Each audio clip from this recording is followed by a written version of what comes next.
বন্ধুরা, তোমাদেরকে কবিতাস ফুডে স্বাগত। আজকে করব সর্ষে ইলিশ। আমি সর্ষা, কাঁচা লঙ্কা, 2 কোয়া রসুন দিয়ে দিয়েছি পুরো, লবণ দিয়ে দিচ্ছি, কাঁচা লঙ্কা, তেল দিয়ে দিচ্ছি, নিচ্ছি,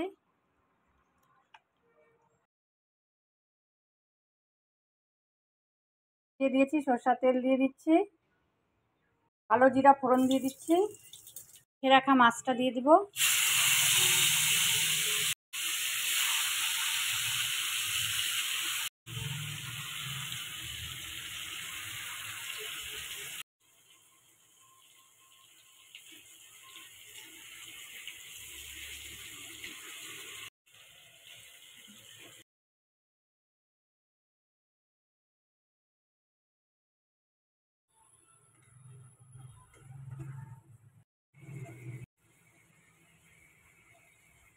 আমার সর্ষে ইলিশ হয়ে গেছে, নামিয়ে নেব।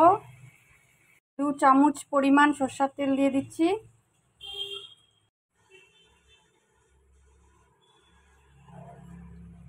সর্ষে ইলিশ একটা ডিশে নামিয়ে নিয়েছি। তোমরাও এই সর্ষে ইলিশের রেসিপিটা বাড়িতে ট্রাই করবে। ভালো লাগলে লাইক, শেয়ার, কমেন্ট, সাবস্ক্রাইব করে দিবে।